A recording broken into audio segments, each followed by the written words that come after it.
Assalamu alaikum wa rahmatullahi wa barakatuh. Chers élèves, bonjour.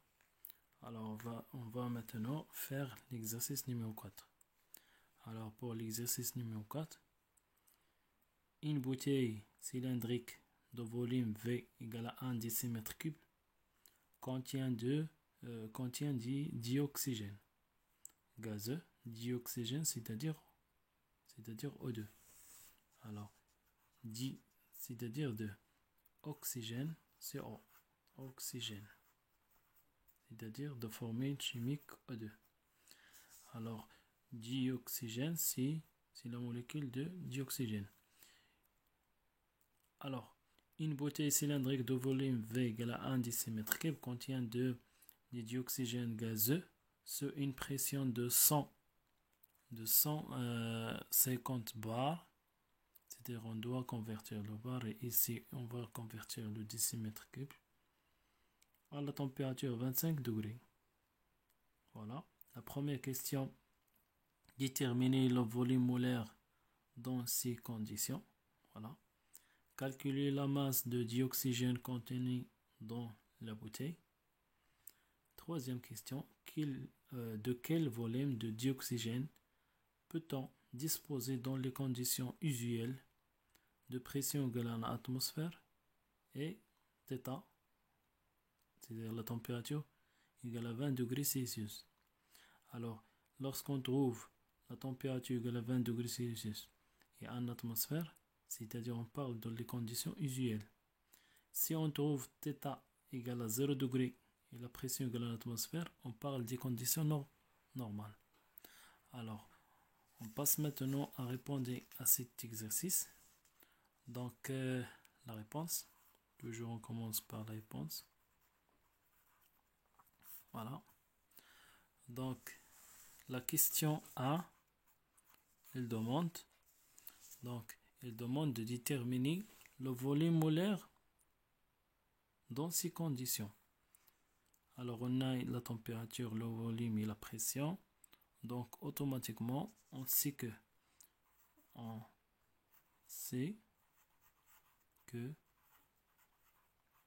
P fois V égale à nRT. Mais ici, il demande de déterminer le volume molaire. Alors, c'est quoi le volume molaire? Le volume molaire, c'est le volume occupé par une mole. C'est-à-dire ici, dans cette relation, N, je dois remplacer N, la quantité de matière, par une seule mole, un mol. Et le volume, c'est-à-dire je dois écrire P fois V. Mais le volume devient le volume molaire égale N. N, c'est 1. Donc, 1 fois RT, c'est RT. Donc, dans ce cas-là, directement, le volume molaire, Vm, égale à R fois T divisé sur la pression. Application numérique. Donc, ce qu'il faut faire, ici attention que le volume molaire, toujours, il est en litres par mol. C'est-à-dire, on va déterminer le volume molaire par litre par mol. Donc, le volume molaire égale R. R, toujours, c'est 8,314 fois T, la température.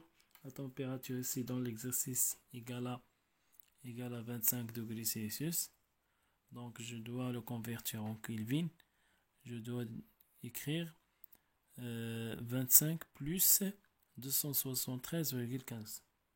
Donc, c'est approprié, c'est-à-dire 273,15 plus 25.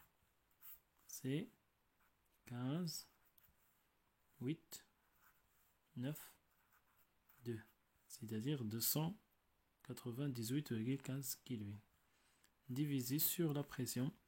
La pression ici, elle est en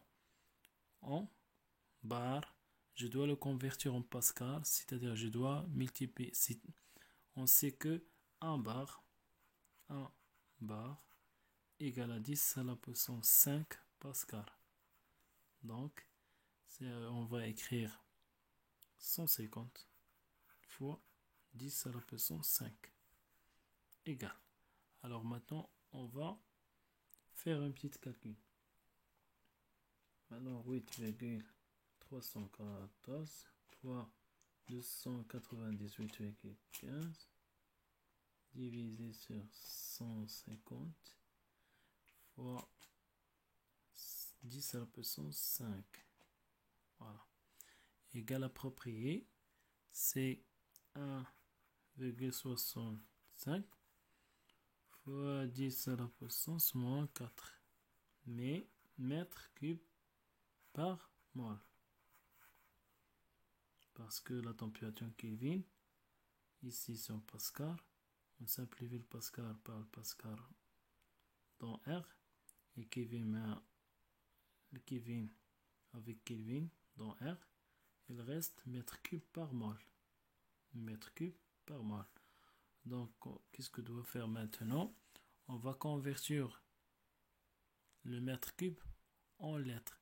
C'est-à-dire, donc, automatiquement, c'est 0,165 fois, ou bien, lettres sur mol. Directement. Voilà. On a trouvé maintenant le volume molaire par litre par mol. Lettre par mol. C'est 0,165 lettres par mol. On passe maintenant à la question numéro 2.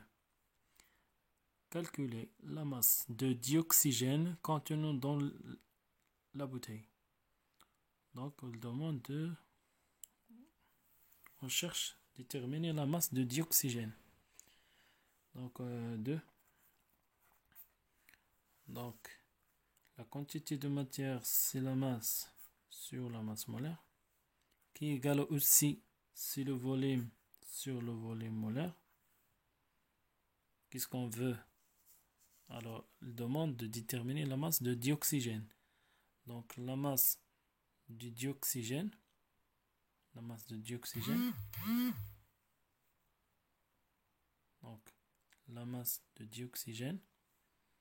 donc à partir de cette relation, la masse égale, c'est le volume fois la masse molaire sur le volume molaire. Donc, à partir de cette relation, on peut, alors, à partir de cette relation, alors, application numérique, la masse de dioxygène égale le volume. Le volume, c'est 1 décimètre cube. Donc, V égale à 1 décimètre cube, qui égale aussi 1 litre. Et la masse molaire de dioxygène égale à 2 fois la masse molaire de l'atome d'oxygène, c'est 16. Donc, c'est 32 grammes par mol. Alors, la masse égale le volume V, c'est 1 fois la masse molaire, c'est 32, divisé sur la masse sur le volume molaire. On a déjà déterminé le volume dans la question numéro 1, c'est-à-dire 0,165. Donc, on va faire le calcul. Donc, 1 fois 32 divisé sur 0,165. Donc, c'est 193,6 grammes. Donc, à vérifier le calcul. Toujours. Alors, chers élèves, on passe maintenant à la question numéro 3. De quel volume de dioxygène peut-on disposé dans les conditions usuelles. De quel volume de dioxygène peut déposer dans les conditions usuelles? C'est-à-dire dans les conditions usuelles de pression et de température. Ici, ce qu'il faut savoir, c'est que dans les conditions normales, ici dans les conditions usuelles, toujours le volume molaire égale à 24 litres par mol. Dans les conditions usuelles, c'est-à-dire dans le cas où la température égale à 25 et 20 degrés, où la pression égale à 1 atmosphère. Toujours le volume molaire égale à 24 litres par mol. Dans les conditions usuelles. C'est bon? Alors, qu'est-ce qu'on va faire pour répondre à cette question? On a la quantité de matière, toujours c'est le volume sur le volume molaire, qui égale aussi c'est la masse sur la masse molaire.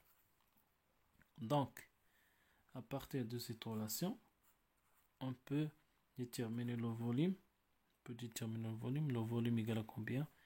Égale c'est la masse sur la masse molaire fois le volume molaire.